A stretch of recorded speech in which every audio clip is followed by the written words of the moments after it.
What's up, everybody? It's Soren Baker here on the Digital Soapbox Network for the Soren Baker Show.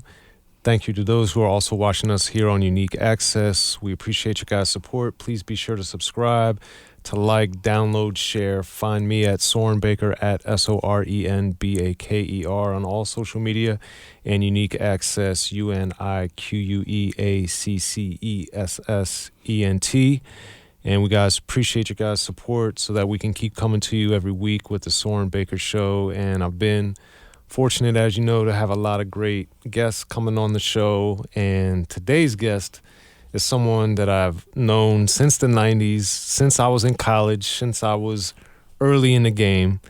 And it's one of those full circle moments because now we both have books out. He's now an author, and he's a phenomenal rapper, someone I consider a friend of mine. I've been in touch with the whole time, through everything, thick and thin. And without further ado, let's bring in tonight's guest for the Soren Baker Show, Ras Kass. What's going on, brother? Man, it's great to see you as always. Thank you for coming through.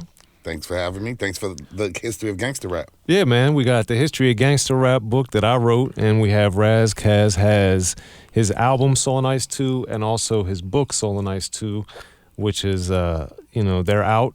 Be sure to buy them. Support Ras, as we need to support all our great artists in hip-hop and in rap to make sure that they are able to continue delivering us this great art that we've grown accustomed to enjoying, consuming, supporting, etc. And that's a lot of what we're going to talk about today on the Soren Baker Show. So Ras, as a artist that I've listened to since your first record, and all the way up to today, we're going to get a little bit into all your career, but then also talk a lot about Soul and Ice 2, the book, and the album. But I wanted to get from you something that is prevalent on Soul and Ice 2, but also has been a big theme in your work. And this is the discussion of religion, for instance. What is it about religion that from the beginning of your writing that drew you to be like, you know what, this is something I want to explore as an artist? I think really personally for me, from a cultural standpoint, my mother's side, and I went to school as a Catholic. Mm-hmm. So being a West Coast kid that grew up in Watts, you're not going to meet too many black Catholics. That's more of a Louisiana cultural thing. So for me, I always found myself the odd man out anyway, as a going to Catholic school until 8th grade, and still running around with my friends, and we had a total part of your culture is how you identify and visualize yourself. And for me, I knew I was different than my friends, just in how we dealt with things. I'll still sign of the cross, just like force of habit. And then as I got knowledge of self, or self-actualize is another way of saying that. Right. As I question things, I like to juxtapose that theology with the reality of life. Okay. So for me, it's kind of fun, on the first album on Soul and Ice, on earth as it is in heaven. So taking those things and making them literal. Because, there's the argument that they're all parables and that people have made them literal, that somebody walked on water, or, somebody took bread and turned it into, 10,000 loaves or whatever. I like to play with those concepts from an MC standpoint. Mm-hmm. And what this is, coming out as you did in the mid-90s, this is something that, as we've discussed, but I wanted you to really articulate it for the listeners, because I think it's interesting, the perception and now the reality is that, yes, Los Angeles area artists are known or looked at for gangster rap, of course, but there's long been, even before there was gangster rap, LA had a rap scene. And while gangster rap was at its height, we still had Tone Loc, Young MC, Far Side, many others, and then you arrive as well. But what do you remember in particular about writing or trying to get in the game not being a gangster rapper at that time in LA that you look back at it like, wow, this was... Well, I just remember my friends in LA would always say, well, Baby John is what they called me. Mm-hmm. So I was little, Baby John. So they always say, you use big words. So I remember my friends making me well aware, like I had a big vocabulary. I'm like, I don't know. I didn't know I used big words. I just was talking to you all the way. That's how I talk. Yeah, my mom is smart, fool. So I'm gonna talk how I talk to my mother. And so for me, I knew. Well, I felt rewarded by KRS-One. That's my influence was like, oh, it's okay to use big words. Like, so I kind of felt a little bit of rejection. My friends initially didn't like. They didn't understand what I was talking about. Okay. And so it's always, I think it's still that for me, where I'm not trying to be overly articulate. I'm just trying to express myself the way I am, and I'm trying to get people to accept me on my terms. Mm-hmm. But we had a scene here that coexisted, so there wasn't really a gangster rap scene. Mm-hmm. And I was super young, and I was actually like, what we called housing, like a break dancer, hip hop dancer. So I was dancing, trying to write my raps in the same clubs, like 14 with a fake ID at clubs that Everlast and Divine Styler and King T and everybody was at. So Water in the Bush and Funk Jungle and all these places. So our homie Kalani would like pick us up, and honestly it was hit or miss. I had a fake ID, and dude would look at it and say, like, shut up, kid, get out of here. And ask me the address on it, and I was too dumb to even remember the address. So he'd let me in sometimes, and sometimes he didn't, but we'd sneak in and cheat, and that was the experience.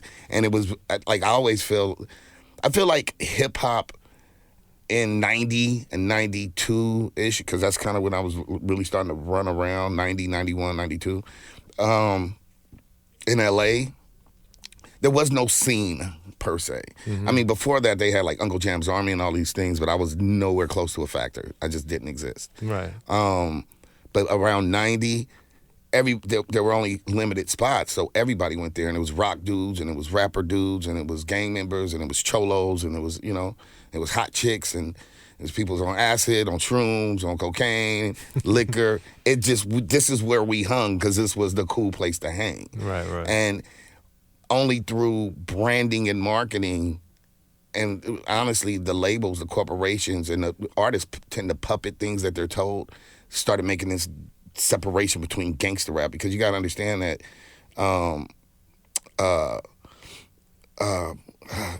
Freestyle Fellowship and them, mm-hmm. they're gang members. Mm-hmm. They were gang banging. Jupiter and all them were from hoods. Right. They were gang members. They just were LMCs, and that was the commonality, was the music that brought everybody together. So there was no gangster rap and the others. Rappers that got successful started creating that separation.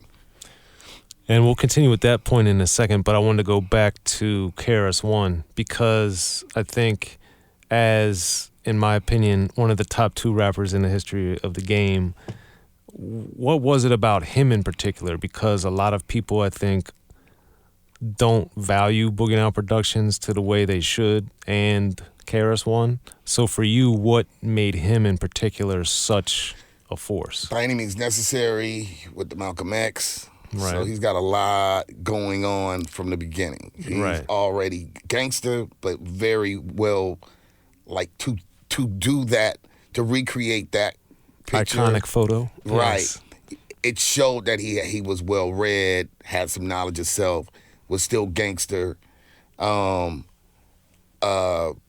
then by the time you get to You Must Learn, I heard a lot of, and this is no disrespect to any other artists, but I heard a lot of cliches and like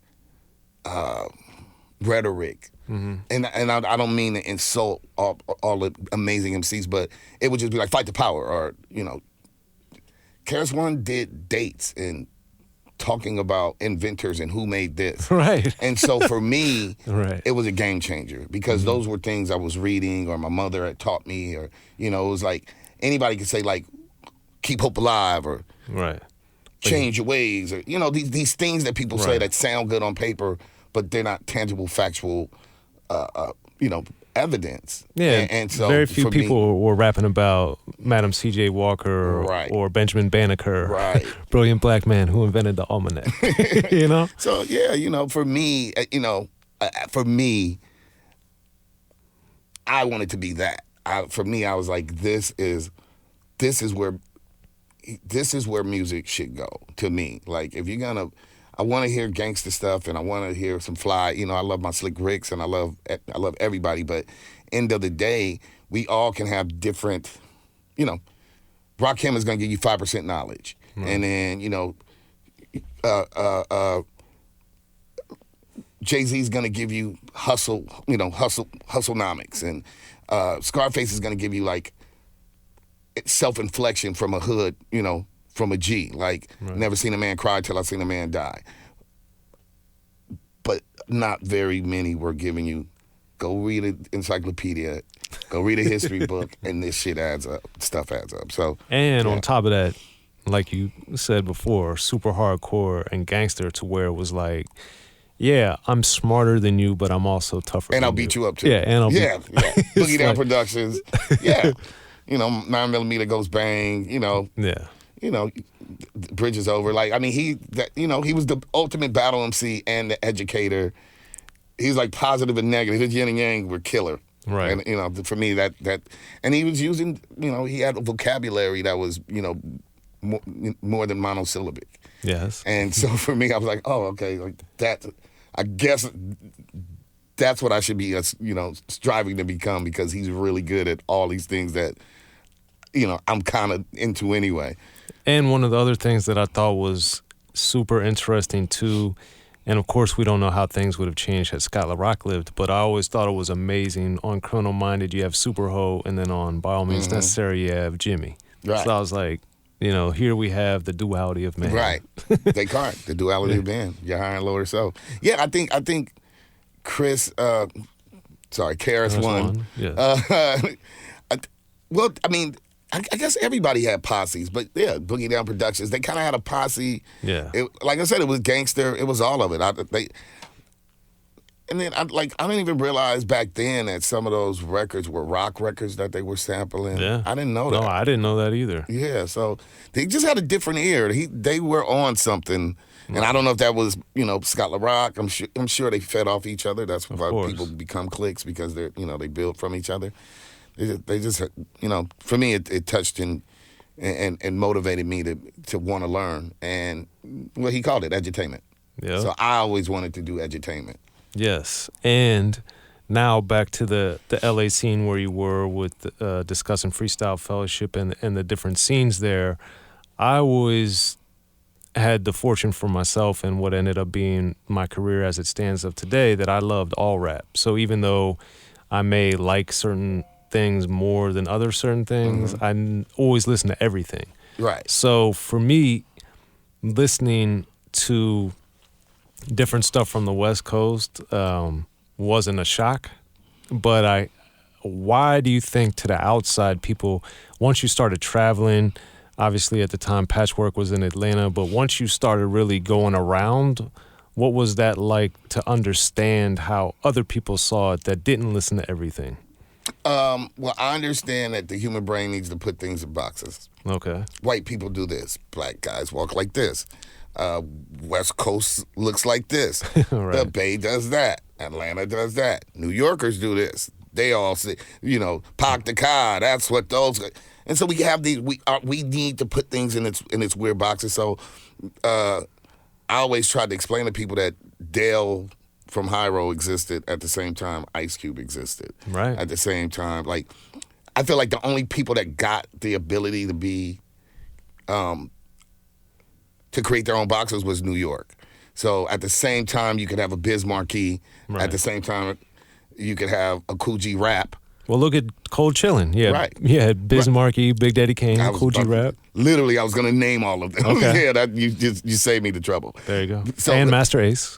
And Master Ace. And all those different flows, personality types, the cool guy, but he, Big Daddy Kane, King Asiatic, nobody's equal, so he's kind of fly, he's kind of on some, he's kind of on some 60s player, Mac, but still knowledge of self, Afrocentric, and then Biz Markie is singing, just a friend and with puppets of himself. It's like, and it was all dope. Right. And so LA got marketed a certain way, although we had all these things that coexisted and we all fed off of each other. There were different variations. Far Side, I would always say, like, not everybody's Far Side, not everybody's Ice Cube. There are all these, there's so much in the middle of that. You know what I mean? And people forget Tone Loc was in the Express Yourself video. Exactly. It was all these interminglings. And Tone Loc was later on Above the Law album. So it's just, it's always interesting to me how and why. But what my friend told me, I'm sorry to cut you off. My buddy, I met him, Wise P from the Rangers that were signed to Jay-Z. Wise would always say, it breaks my heart that LA's not, I thought everybody had a Jerry curl and braids because I like it. And that's why I buy these records, because I think everybody's like Snoop Dogg and Dr. Dre and you guys drink 40s and every day. And I'm like, yeah, but that would suck if we all acted like that. Like, it's cool that I got homies that do that, but not all of us are one monolithic thing. But that's the brand that was kind of easiest to say, oh, look what NWA did. They kind of, they captured lightning in a bottle. And of course, I think if you want success, labels aren't really into creativity. They want success. Right. So if that was super successful as it was, of course they would want everything else to, like, do that thing that they did so we can have a lot of success too. And then the artists start feeling like, well, if I don't do that, I may not be able to get a record deal, one, or acclaim or access or listen to or given a chance because everybody here likes that. Right. And so I think it's just a whole bunch of people accepting the box. I was always trying to, they say, the nail that sticks out gets hammered down. I was always trying to fit out. Right. And I occasionally have gotten hammered down, and then I keep trying to still stick out a little bit, and then they beat me back into submission. But, it's the journey, man. But fortunately, you have survived and sustained throughout it all. And ebbs and flows, baby. And I think it's clearly a lot of that has to do with your lyrics. Yeah, I just refuse to quit, bro. I got something Obviously. to say. Now, with that being said, I think with KRS-One and that influence, so that is that You Must Learn is Nature of the Threat inspired? Of course. So I would definitely explain, say that. Because I always had thought that, but I think it'd be good for you to kind of explain how and why. Well, you Must Learn opened the door for me to feel comfortable writing. And why is that factor in too? Or was it just You Must Learn? It was all of it. Okay. It was just being a really big, barbershops and playing dominoes and cards are where men sit around and discuss who's the best. Right. So my argument was KRS-One is the best, and somebody else might say Rakim's the best, and whatever. And those, for me, I was, he's my favorite rapper. Right. And then, sometimes they say don't meet your heroes. Some of my other favorite rappers, I may not have liked them as people, so I got to meet him and liked him as a person. Okay. That is a big bonus. Yeah. That part is super awesome when you meet your heroes and they actually are the hero that you wanted them to be. Yeah, and they're heroic. But for me, Nature of the Threat, strictly on the most base level of being inspired by him is why I wrote it. It wasn't really You Must Learn or Why Is That particularly. Mm-hmm. It was just his collective body of work that inspired me to be myself. Okay. And so when I wrote Nature of the Threat, I was already, taking physical anthropology, cultural anthropology, all the histories, ancient history, American history, all these, and just buying all the books, period. Then I was going to, buying, black books, black history. I don't believe in that thing. I believe in facts. I don't believe in black history. No. Right. There's only factual things. Facts are important. Right. So, and so I was studying that, and I was getting more, more science, whatever. But I was just watching everything line up. So the same thing that D.O.C was saying here was in this encyclopedia. Right. Britannica, Judaica, whatever. So what I needed for my brain is there's an accidental school of thought and there's a causal. Right. That cause and effect. Things happen because something else happened, ripples. So in school, you get 1776, 1492, blah, blah, blah. So for me, I'm like, these dates mean mostly nothing to people. They're just dates. How do these line up linear to create a story of humans, mankind, where we evolved? We come from, Tanzania, little pygmy Africans. When do we evolve and become Asians or Caucasians? Or when is English introduced into, you understand what I'm saying? Mm-hmm. The angles, I took the dates and I just wanted to write a linear history of people and how we've affected each other really adversely.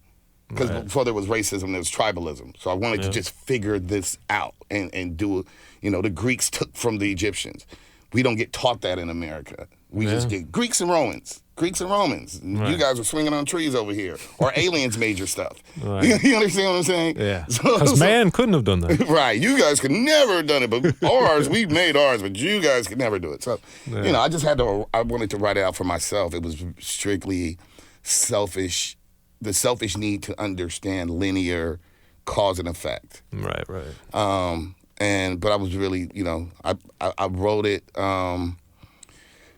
and I was gonna just save it for my second album. Mm-hmm. But usually, I know me, I'll lose notebooks. So I was just like, you know what, let me just record it and get it out the way so it's done. And then my mom heard it, and she was like, this is important. And, I was actually in a bad situation with the production company. Mm-hmm. And that's part of the reason why I just stayed in the situation is because my mother was like, this song is bigger than you and you should, Right. He was like, well, we'll have this and we pay for it. I was like, whatever, man, let's just, I don't want to walk away from this particular record. I think it's important to me. And then the other part of me was kicking myself in the butt like, yep, shouldn't have recorded it. Should have just held on to it and fought and then put it out. But, everything happens for a reason. I'm very thankful that, I figured it would get me in trouble and piss people off, which is why I was going to put it on the second album. Give people introduction. Right. Then piss them off. And then hit them over the head. Yeah, but I came out, and, probably pissing people off. Yeah. Yeah. But I also think that that's one of the reasons why people admire you so much, because of how you write, what you write, the perspective you take, trying to incorporate a lot of factual information and then adding your opinion on as you do. Yeah. But why, as you look back too, I thought it was interesting bringing Soul and Ice 2 is the new album that's in stores. Make sure you buy it and download it, etc.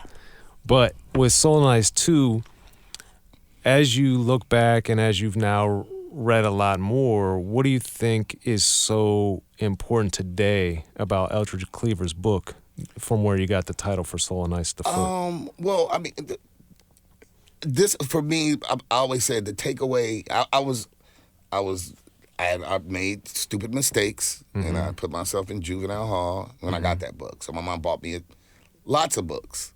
And juvenile hall is a little more lax, where, you get M&Ms and juice, and your mom could bring you stuff and whatever. So she bought me like 5 books, and that happened to be one. So I was in jail reading a book about a dude that he had been here before in jail. Right. And it wasn't linear. It's more like little memoirs of love, frustration, racism, him doing horrible things. He raped a woman. And having to own that stuff and writing about it. Like, I was in a bad place and I did this and I have to own that. And this, it doesn't have to define me, but I have to own it. Right. And so for me, those are the things that stood out. Like looking at your good, your bad, and your ugly and having to own it. And hopefully making some peace with yourself so that you could grow and be a better person. A lot of people don't look in the mirror. They'll never acknowledge who they are and what their impact on themselves and the people around them. And so most people are lying to themselves because they won't do that. Yeah, introspection is rare. Yes. Self-reflection is rare. And so that's, for me, that's why I wrote Soul on Ice. It was for me to deal with some of my demons. Sometimes I'm writing from my standpoint. Sometimes I'm writing a collective story about people I know, and I might say I or whatever, But it's usually just dealing with my higher and lower self and how they compete, and me realizing that I have character defects that I actually like. Mm-hmm. So owning that, like, hey, I like being promiscuous, or hey, that's probably not the best thing to be, but I like girls and I like to touch their boobs if they want me to touch them. I'm not rapey, whatever. But those things, being, owning your, at least trying to be honest to myself, and if that can help somebody else grow, because sometimes it's really raw and I don't like discussing it. I like to just write it and get it out my system. Mm-hmm. There's a song on this album that's actually it's a hidden record. It's called Ghosted. Mm-hmm. So it's like a hidden song, and it's pretty personal. I'll say some things in the second verse that are pretty personal, and I probably don't want to discuss it. But so I wrote it, so I didn't have to discuss it anymore. Right.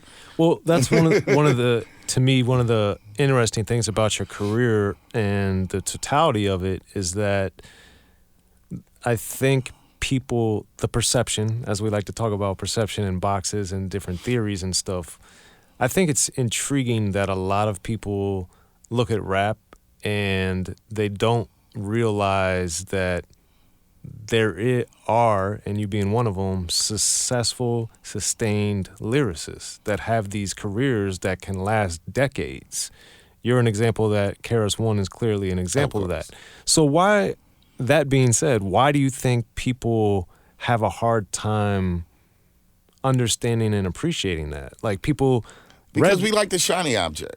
Okay. And we reward what looks successful. Okay. We are wired that way, especially as Americans. I always use the same example. A homeless person asks you, if a homeless person asks 10 people for $1, maybe a third would give him $1. If a rich dude got out of a Bentley and say, hey, loan me $10 really quick, 100% would loan him the money. He doesn't even need it. But we associate that with success. Like, he's trustworthy because he has stuff. Right. And we equate trust with wealth. Right. And success. Yes. Yeah. So it's just unfortunate. And so, if I always give another example. If I hit the lottery tomorrow, my records will go platinum. You think so? Oh, yeah, because then all I'm going to do is pop up and I got the money. And then they'd be like, he's got the money, so his songs are good. Mm-hmm. I'll listen to that. Has nothing to do with whether... I've given this argument with K-Dot, 50 Cent, Eminem, what made them better now than when they were broke guy down the street that I knew.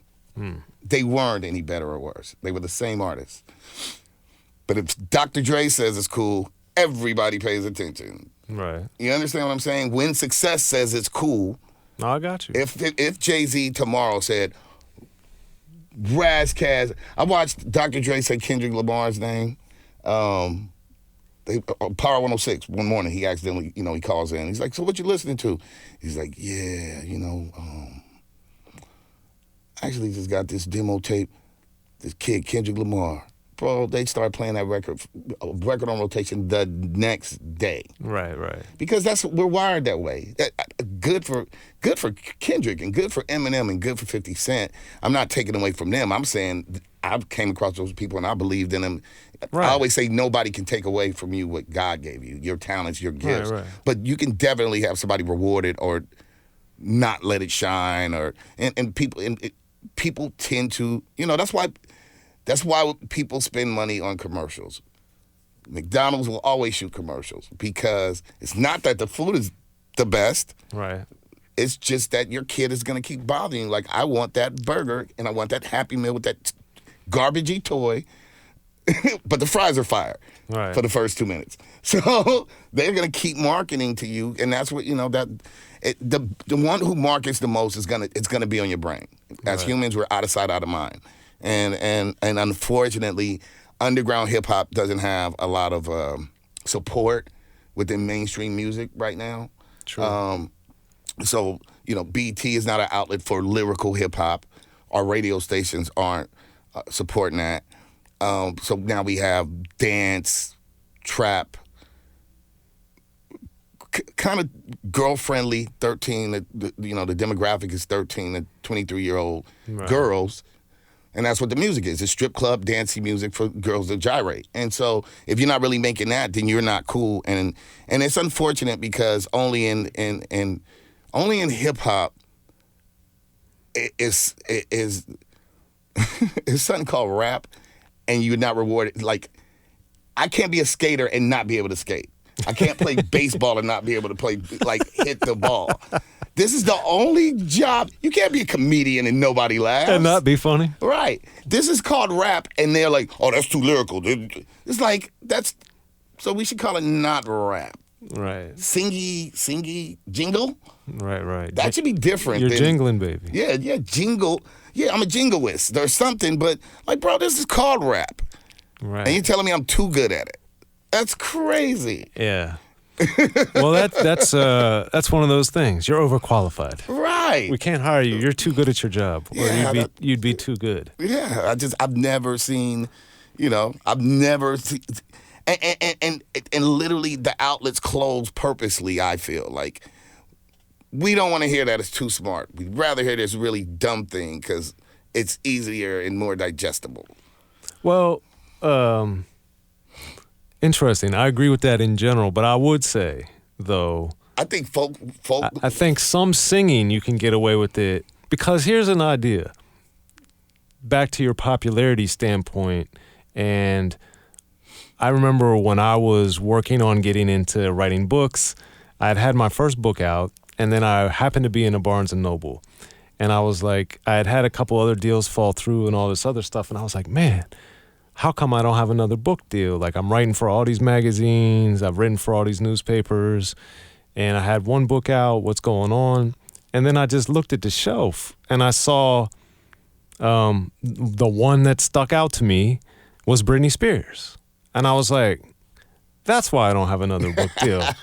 Because Britney Spears, because she's famous and who she is, has a book deal. Right. So they want a book from Britney Spears and not me. Right. Which, again, I understand that from the business side of it. Right. And whoever co-wrote or wrote Britney's book, of course, credit to them and to Britney Spears and her team for making it happen, as they should. And I applaud and support that because that's what this is all about. At the same time, though, and to your point, like, we're celebrating Britney Spears, using her as this example, who's not a writer, who gets a major publishing deal, and yet she may have sold, who knows, 500,000 books or some crazy number. But she's not a writer. She's not an author. Right. But now she's a best-selling author. She doesn't write her songs. And she's a best-selling author. Right, but she's a best-selling author. I just feel like America has kind of turned its back. But then even the audience has turned their back on lyrical hip-hop. Everybody likes to hear the easy version of stuff, whereas in Canada and in Poland and in Germany and in France and in Australia and in South Africa and Nigeria, to a greater extent, they're supporting hip-hop. So they support underground hip-hop, like lyrical hip-hop. So in 2017, Russia, 18, 19, like, where are you going multiple times to perform? Like Russia. I haven't been to Russia yet performing. I just missed the festival. It was crazy. Like 40,000 people. Okay. Lord Finesse and blah blah, like straight b-boy hip hop. Lord Finesse at 40,000 people. Bro. Wow. Onyx the crushes Russia. I knew Onyx went over there a lot. I just saw the pictures. I didn't even know this festival existed, but there was like 40,000 people. Everybody, maybe Pharaoh was out there. Gang of people.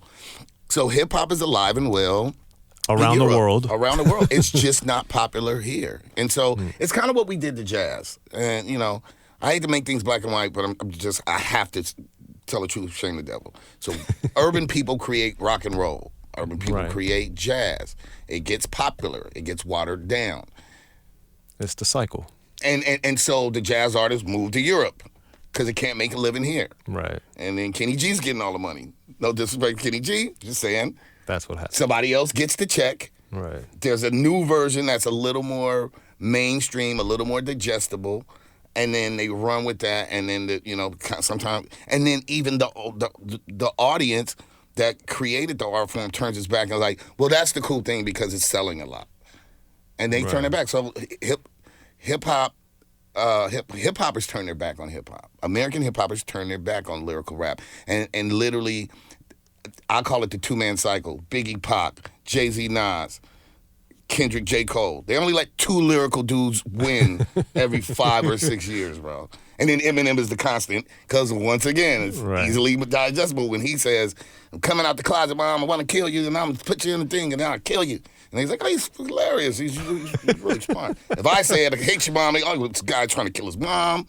Fucking hatred. How can you justify these lyrics? Black men beat on their women. You know what I mean? How can you justify these lyrics? We have a double standard here. And I'm not hating. I'm just, hey, man, I call myself the elephant whisperer. I will point out the elephants in the room, bro. Not because I'm bitter. I'm just telling the truth. Right. So, yeah, I think we have. I think we haven't supported, we haven't supported lyrical hip-hop in America. And there's so many amazing people that aren't getting, like newer guys. That there's so many dope people from the Bay, the Iowa. It's just dope people, and they're not getting support because there's really only one radio station. There's really only one venue. You know what I'm saying? Like where you can perform. So they're booking. Who are they gonna book? They're gonna book Trappy Trap and Trap King and Baby Trap and Trap Baby and Trap Cousin, and all the agencies because there's only one place, and then all the venues. So there's no outlet, and then there's no mixture. So it's the crazy thing is that you used to get shows where it was high roll with with E40 with Jay-Z and I remember the cannabis is coming out. So you get a range, and now it's just like, if you're not signed to this agency, you're not getting booked nowhere. Right. No, I remember the first show I ever went to, man. It was the Fear of a Black Planet tour. It was Public Enemy, Digital Underground, Heavy D and the Boys, Kid and Play, and Chill Rob G. Right. Look at that diversity. And now we don't have that. And if you're not signed to, there's only 2 labels. There's only one. There's only one venue, and there's maybe 2 radio stations. And if you're not kind of interconnected and part of that process, you're gonna get squeezed out. And so it's just unfair to the art, to me. And whereas that's not really happening to country western or folk or metal, it's like, I feel like it's more intentionally done to hip hop, to rap music. And on Soul and Ice too, you have a record that addresses some of this, a song, the White Power record. Oh, okay. I wasn't sure where we were going with that. Well, it's just that to me is one of my favorite songs on the album. Oh man, thanks, man. Yeah, I think it's very powerful. So for those that haven't heard the song yet, Soul and Ice 2, there's a song called White Power. So White Power. Please explain what you dissect in that song. I don't know. I think basically what the general takeaway from the record is that white power is synonymous with Western civilization, is synonymous with white supremacy, and it creates a self-hate, and it's based on false information. Right. And so it's not, I'm literally saying white power believes this, white power believes this, white power reinforces these things. And most of it is lies anyway. And at the end, I think the redeeming part is, I forgot her name, she's really smart. The lady talking at the end of the record, who happens to be a white woman, is saying there is only one race, there's a human race. And that's the redemption at the end of it. Because I don't believe in black power or brown pride or white power. I just think people need to become, love is an amazing thing, and we were tribal before we had races, and we don't have races. Right. So that doesn't exist. It's a man-made construct. It's a man-made construct. Right. And until people stop believing, especially Western civilization's lies, we get nowhere. We go in this big circle, and that's why we're in this country regressing. We're in 1960 again. Or even earlier. Right. We're going backwards because we refuse to acknowledge the cardinal fact that it was founded on racism. Right. It doesn't go away. The old ones don't die and then they die out and go extinct. It's an attitude and it's a belief system based on a false sense of superiority, a false sense of that you're born with some class, like it's a distinction, like your race is some distinction of how better you are than somebody else, or worse than, and we all kind of buy into the system just by living in it and not saying anything about it. And then if we say something about it, it makes people uncomfortable, and then they're like, nail sticking out, hammer it down because it makes me uncomfortable. It makes me look in the mirror and say, yeah, this is kind of bull, you know? And on top of that, there's a few other things of people also get confused, I think, that, oh, our system isn't working. No, it's actually working perfectly. Yeah. It's the fact that the system is the wrong system. Right. The system is working perfectly. Yes. It's just unfortunate that that's the system. That's the system. That is being that has been put into play. Right. It's a big difference. Yes. Big difference. And another one of my favorite records on Song Ice 2 addresses the opioid epidemic. I thought you were going to go there. That's another phenomenal record on Song Ice 2. Because I think... That was my bebop. That was like, it was supposed to be kind of jazz, hectic. Okay. It goes like, it's real smooth, and then it's supposed to go hectic like somebody was like ODing. I don't know. Well, thankfully, as someone thankfully who's never done any opiates, I didn't get that from it, but lyrically, I wanted you to talk about, because one of the things that I've noticed in rap from being a kid to where KRS-One, Boogie Down Productions, Public Enemy, EPMD, Too Short, on and on and on and on and on, all said doing drugs is bad. Right. Don't do drugs. If you do drugs, that's wrong. We don't do drugs. Right. And in fact, no one should do drugs. Crack is whack. Crack is whack. Even Rob Bass on It Takes Two can't. Don't smoke Buddha, can't stand cess. Right. Fast forward a few years, and obviously everyone's doing drugs. Yes. Everyone's celebrating drinking, et cetera, et cetera. Even EPMD, you had too much to drink. Right. Song. You overdid it, Holmes. Little unfinished business. But, so that being said, rap has evolved, and it's evolved into celebrating excessive drug use and super heavy drug use beyond weed and alcohol. It's beyond, way past that. So why, for you, did you want to make this song? Because,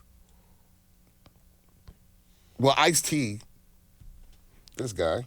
The history of gangster rap. History of gangster rap, man. Thank you, Ice. Well, Ice, we were having a conversation fairly recently, and he said something very interesting to me. He said, the music usually reflects the drug of choice at the time. He was like, West Coast, it was weed, so it's kind of laid back. It was drink and ride, you know. And he's like, these kids are on everything. So they're like on a Percocet, they're drinking lean, they sniff coke, they drank some Hennessy, they smoked a blunt. So their heart's like all over the place. All over the place, but then they're kind of on edge, but then they're kind of sleepy, and that's what it is.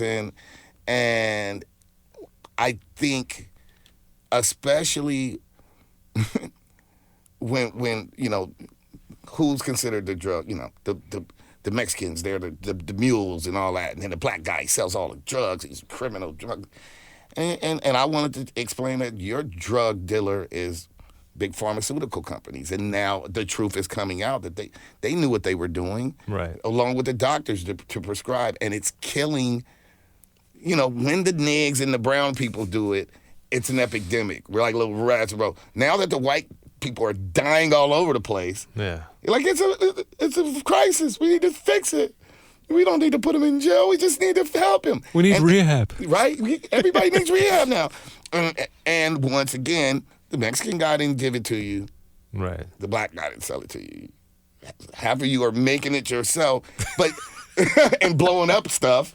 And one of the greatest shows, Breaking Bad. You understand what I'm saying? So I just wanted to bring light to the fact that instead of finding scapegoats. We should look at the problems of society. And right now, that's a big problem. I got friends that died, and you know what I mean. Mm-hmm. It's just I'm glad I'm glad that I haven't tried drugs like that. I did acid once when I was like 16. That wasn't cool. Didn't like it. Took shrooms and like 15 years ago. Didn't like that one either. Just not interested. I get in enough trouble sober and drunk, so I understood my limitations. I don't smoke weed. Yeah, I don't smoke weed. So I think our society, like, people are addicted and they are dying like flies, and nobody really wanted to stop blaming the mule, bro. It ain't the mule. It's Walmart. Right. Like, yeah. And again, it's Pfizer is these companies that know what they're doing, and these doctors overprescribing, and I don't know how strong I would be. That's why I don't try it once. Right. I don't want to do meth once because it doesn't work out well at the end when I see the end result of people, and I don't think I'm strong enough, much stronger than other people, and I watched it break a lot of people, and they're addicted and dying, and you look at these rappers, man. It's like, bro, like, you're 22, bro, and you look like you're 52. Yeah. Like, you're not sleeping, bro. Like, you look horrible, and you're promoting this stuff.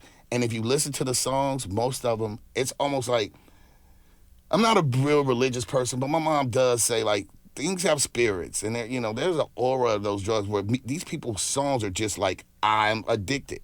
Yeah. You are my world.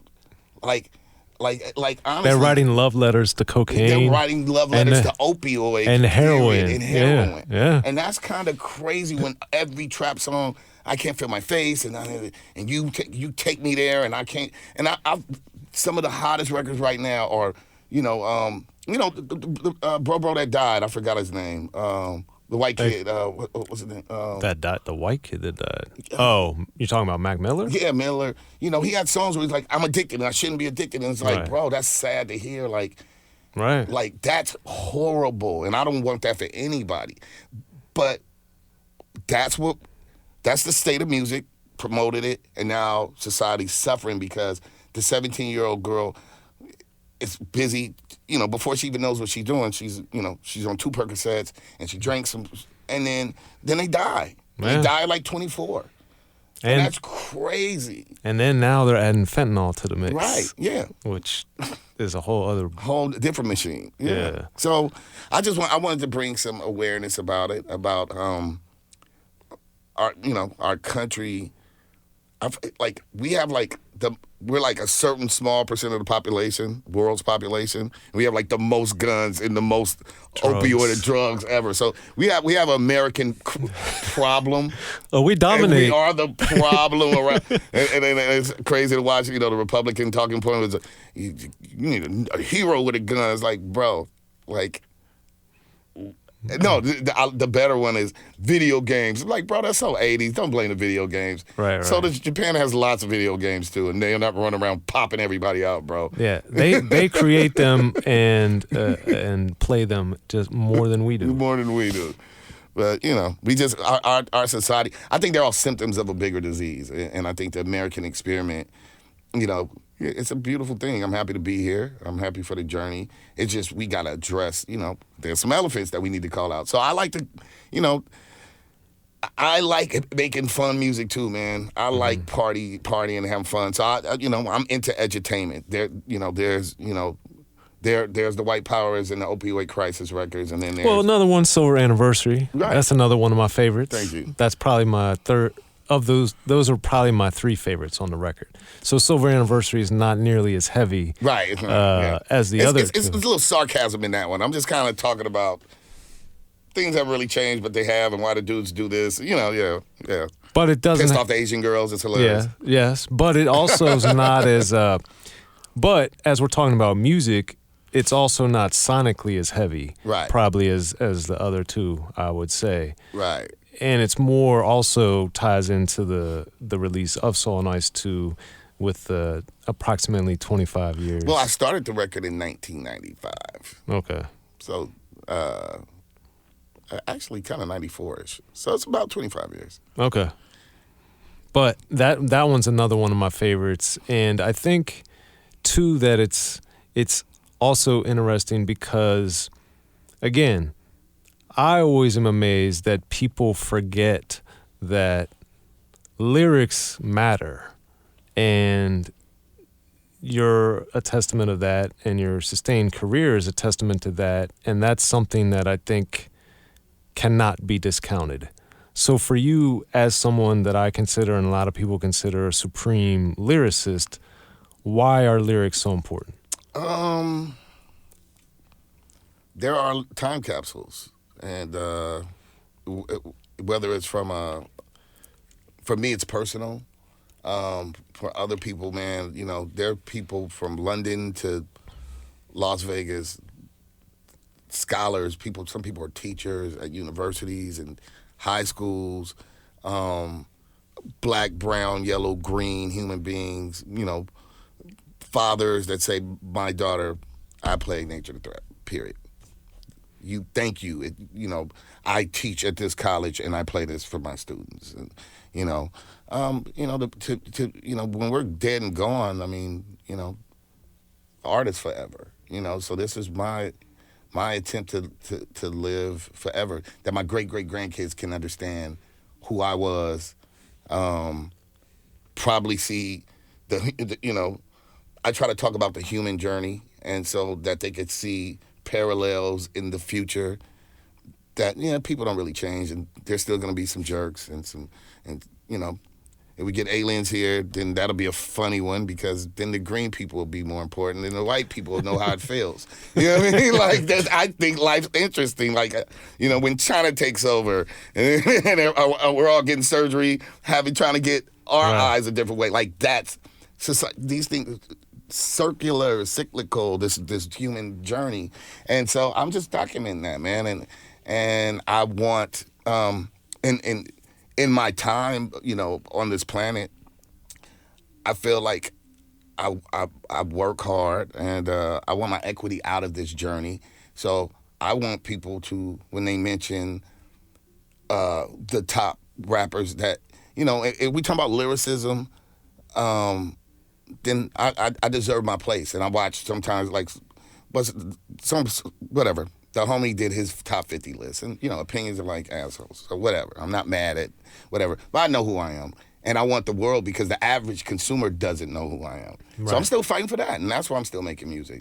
That you put some respect on my name. I'm really trying to get people to put some respect on my name, not as a West Coast lyricist, but as one of the greatest lyricists. And nobody's writing Nature of the Threats. Nobody's writing White Powers. Like I have a certain skill set. I have a special skill set. A certain set of skills. Certain set of skills. So, I'm here fighting for, nobody.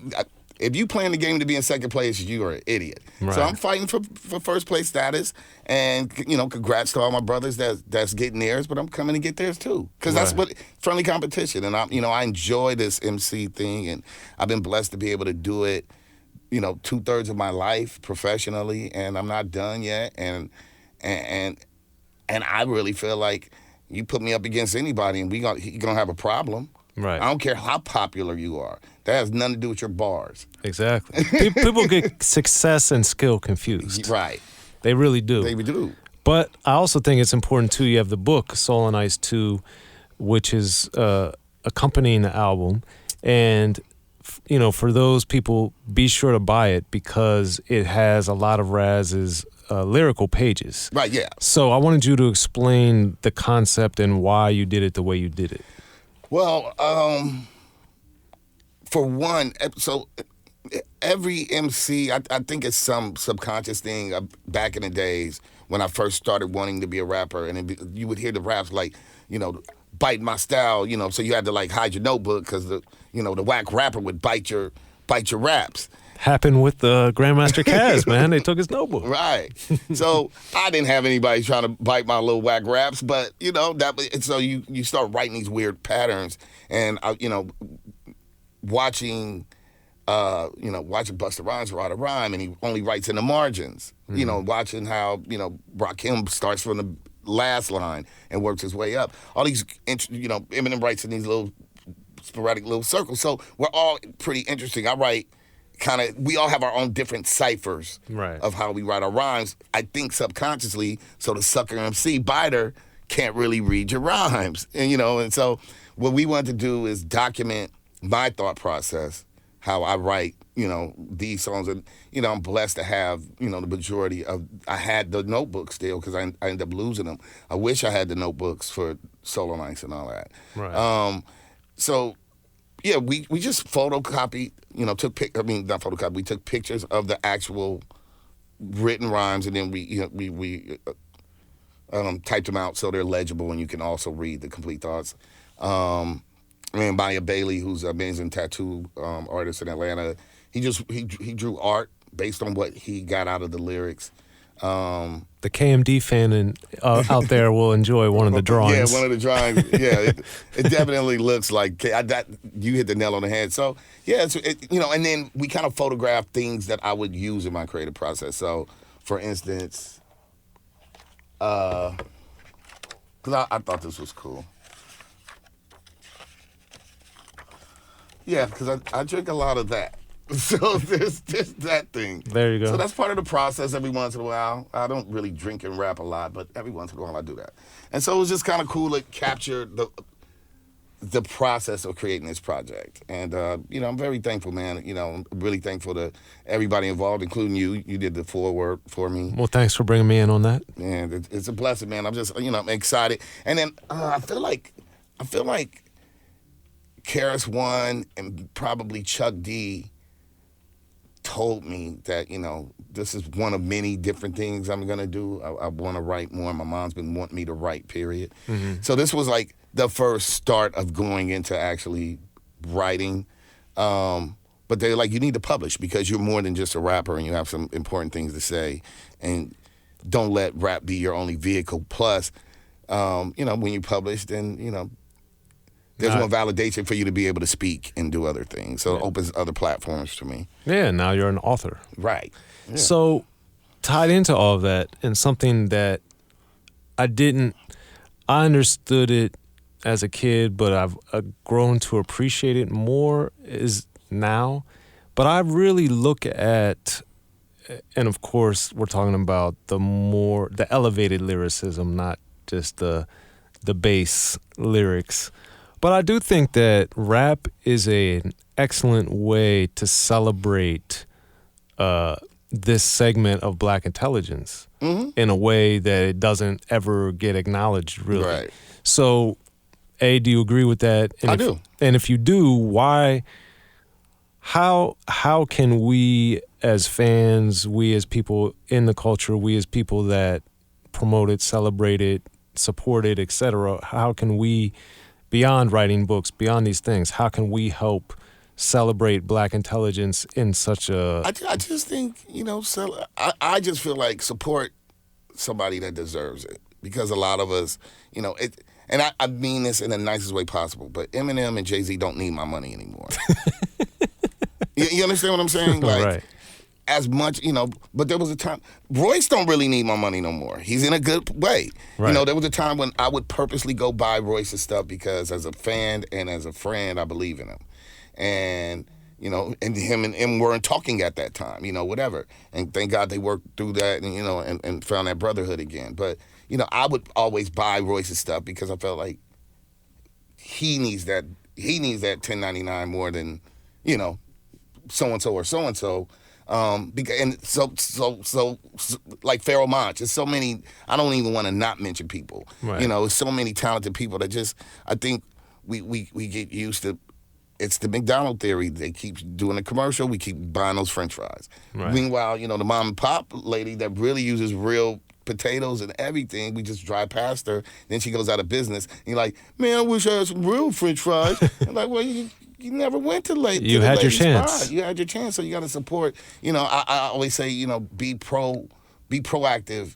I don't have to be like anti anything. I can just be pro whatever I'm pro for. So I always just advise people, support authentic, good music. I like to turn up too, but everything within moderation, and I know, there's so many talented people that get overlooked, and I feel really bad for the state of American hip hop because we're we just cannibalize a lot of the young talented people or not so young talented people, and then we jump on coattails with whoever's popular, and it's just not a good place to be. I'd rather support.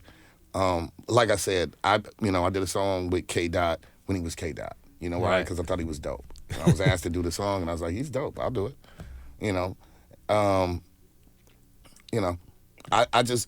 I feel like people are too reactive instead of being proactive, and that's a really big American trait with hip hop, and I hope we get better because Poland's popping, man, and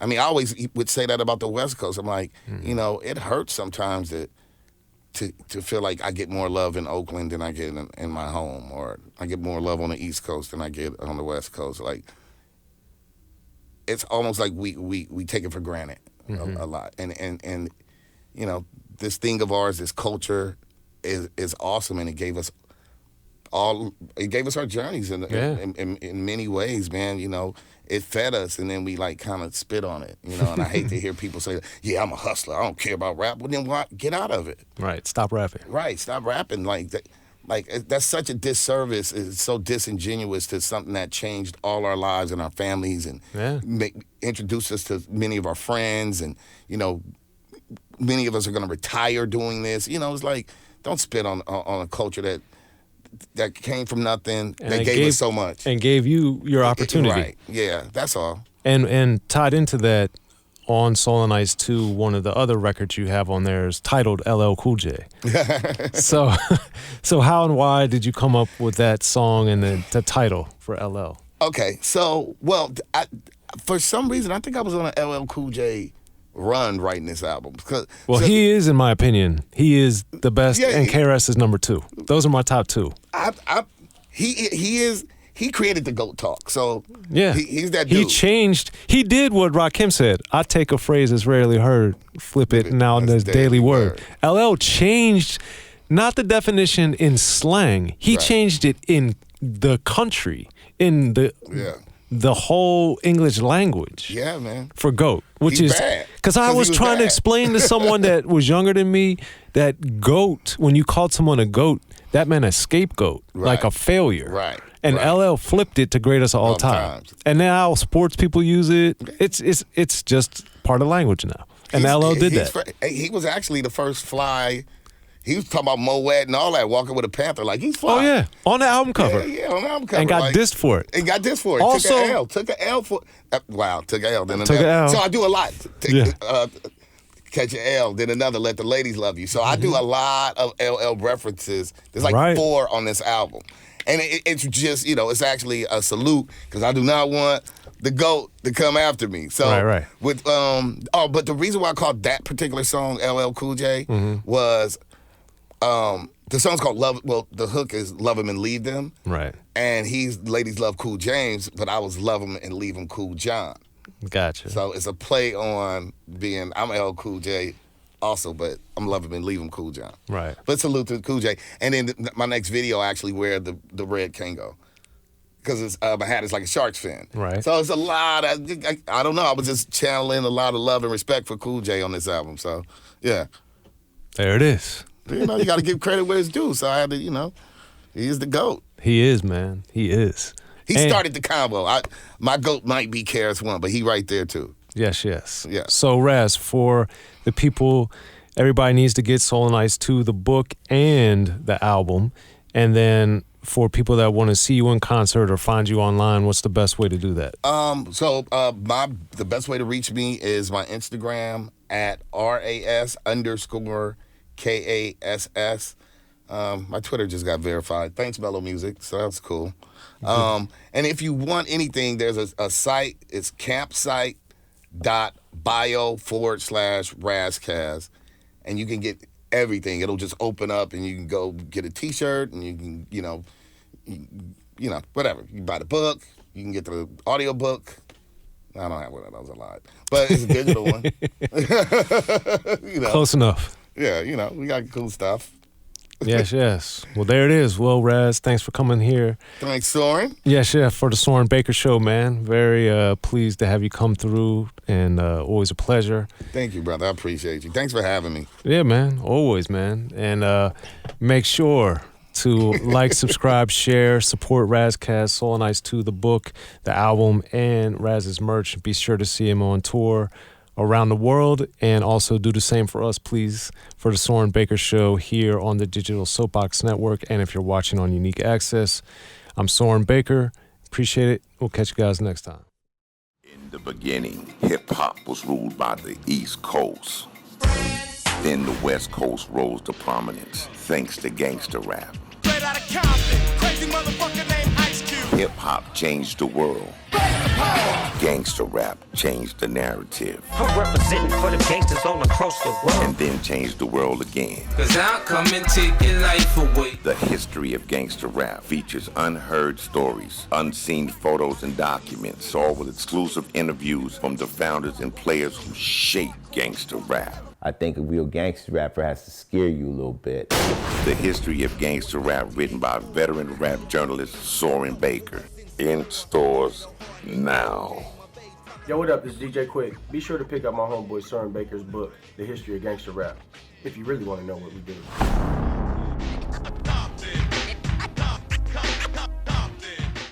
Be sure to check out The History of Gangster Rap by Soren Baker. He's official. History of Gangster Rap features exclusive interviews with Ice-T, Snoop Dogg, MC Ren, the D.O.C, and dozens of others. The History of Gangster Rap, a definitive look at how Los Angeles changed rap forever. In Los Angeles, the streets definitely set the tone of the hip-hop music. At 19, I got a $50,000 car. My whole angle always was, I'll be street, but I will always tell you the horrors that go along with this life. It will be penalties and casualties for just wearing the wrong color in somebody's neighborhood. And once gangster rap made it from the streets to the TV, the genre exploded. With Fab 5 on Yo MTV Raps with NWA. Yo MTV, it just catapulted us from being local heroes to national gangbang rappers. The history of gangster rap discusses it all from 1980 up till today. It's always gonna be shit happening in the streets.